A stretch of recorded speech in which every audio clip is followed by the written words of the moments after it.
Assalamualaikum warahmatullahi wabarakatuh.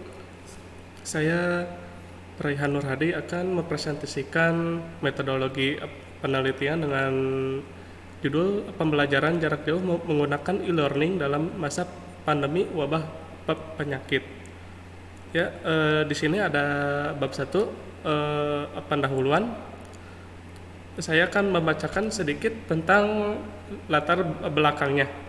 Pada masa pandemi wabah pada saat ini, terutama pandemi dari wabah virus corona atau wabah COVID-19, semua dalam aktivitas sehari-hari menjadi terbatas karena diakibatkan oleh virus ini.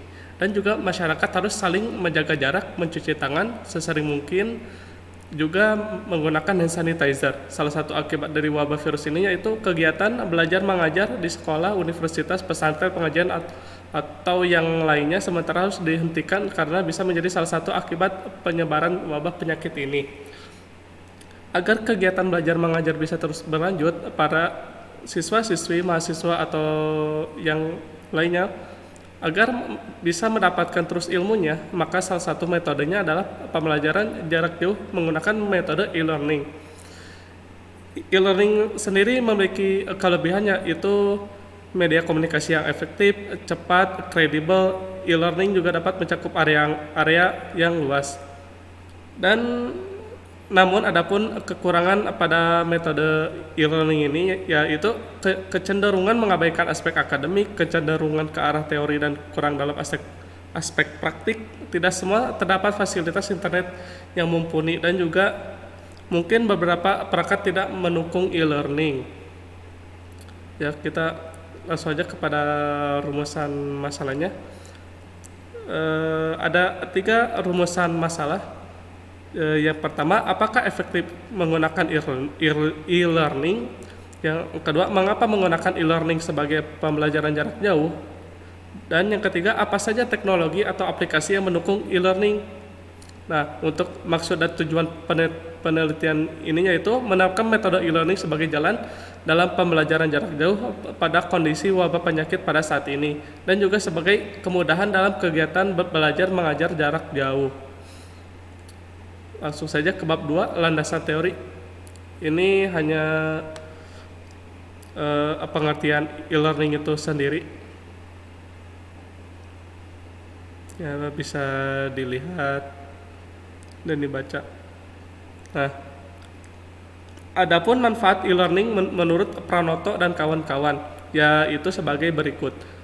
1. Meningkatkan suatu partisipasi aktif dari mahasiswa, meningkatkan suatu kemampuan belajar mandiri mahasiswa, meningkatkan suatu kualitas materi pendidik serta juga pelatihan, meningkatkan suatu kemampuan untuk dapat menampilkan informasi dengan perangkat teknologi informasi yang mana dengan perangkat biasa akan sulit dilakukan. Nah, untuk kelebihan e-learning sendiri yaitu lebih mudah untuk diserap. Yang kedua, jauh lebih efektif di dalam biaya. Yang ketiga, jauh lebih ringkas. Yang keempat, tersedia dalam 24 jam per hari. Nah, untuk kekurangan e-learning sendiri yang diuraikan oleh Nur Salam sebagai berikut. Kurangnya suatu interaksi antara pengajar serta juga pelajar atau juga bahkan antar pelajar itu sendiri. Kecenderungan tersebut dapat mengabaikan aspek akademik atau juga aspek sosial dan juga sebaliknya membuat tumbuhnya aspek bisnis atau juga komersial. Proses belajar mengajar tersebut cenderung ke arah suatu pelatihan daripada pendidikan itu sendiri. Berubahnya suatu peran pengajar dari yang semula mengenai teknik pembelajaran yang konvensional, sekarang juga dituntut untuk dapat mengetahui teknik pembelajaran menggunakan ICT, Information Communication, dan juga teknologi.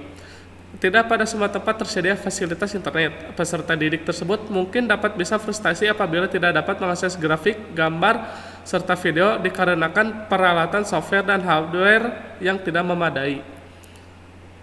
Nah, untuk tinjauan pustaka saya mengambil dari beberapa jurnal penelitian, yaitu penelitian yang dilakukan oleh Silahuddin dengan judul penerapan e-learning dalam inovasi pendidikan yang mempunyai tujuan untuk memberikan sebuah inovasi baru dalam dunia pendidikan dan juga memanfaatkan e-learning sebagai model pembelajaran.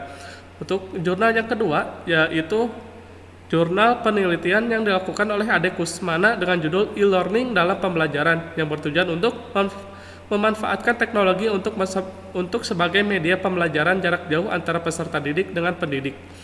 Jurnal yang ketiga yaitu oleh Wiwin Hartanto dengan judul Penggunaan E-Learning sebagai media pembelajaran yang bertujuan untuk pembelajaran dimanapun dan kapanpun oleh pendidik dan peserta didik, dan juga peserta didik mudah untuk berguru dan berdiskusi kepada tenaga ahli atau pakar yang diminatinya. Nah, untuk kerangka pemikirannya sendiri, ini diambil dari rumusan masalah. Nah, ini untuk jawaban singkatnya ya. Jadi dari jawaban yang pertama itu, apakah efektif menggunakan e-learning? Ya sangat efektif, yaitu kecepatan, network, dan efisiensi. Jadi sangat efektif untuk digunakan pembelajaran jarak jauh. Mengapa menggunakan e-learning sebagai pembelajaran jarak jauh? Menerapkan sistem belajar mandiri, independent learning, dan mengoptimalkan media komunikasi. Nah, jadi untuk pertanyaan yang kedua ini, yaitu lebih menerapkan sistem belajar mandiri dan juga mengoptimalkan media komunikasi. Jadi memanfaatkan sebuah media komunikasi. Yang selanjutnya, apa saja teknologi atau aplikasi yang mendukung e-learning? Yaitu di antaranya web course, web centric course, dan web enhanced course. Saya itu mengambil cuma 3 contoh dari aplikasi web yang mendukung e-learning. Nah, untuk faktor penunjangnya yaitu layanan internet, ketersediaan aplikasi atau website, dan alat pendukung. Yang ketiga, infrastruktur dosen yang membimbing. Nah, dari yang ketiga ini, maka peserta didik maupun pendidik dapat merasakan kemudahan dan manfaat dari e-learning.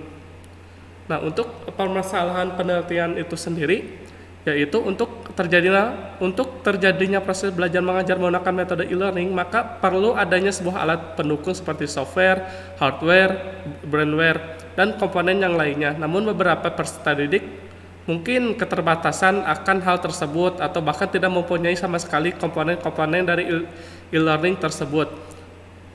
Dan di beberapa tempat memungkinkan terjadinya keterlambatan koneksi ke internet. Jadi memungkinkan akan terhambatnya suatu penyampaian dari pendidik ke peserta didik karena keterbatasan dari koneksi jaringan tersebut. Dan yang terakhir, dari beberapa orang tua dari peserta didik kemungkinan minimnya pengetahuan tentang teknologi, terutama teknologi e-learning, baik itu tidak mengetahui manfaatnya ataupun cara penggunaannya seperti apa. Jadi sulit untuk memberitahukan kepada peserta didik untuk menggunakan teknologi e-learning tersebut. Nah, untuk penjelasan dari metode penelitian ini dicukupkan. Apabila ada salah kata, mohon dimaafkan. Wassalamualaikum warahmatullahi wabarakatuh. Jangan lupa like dan subscribe. Oke?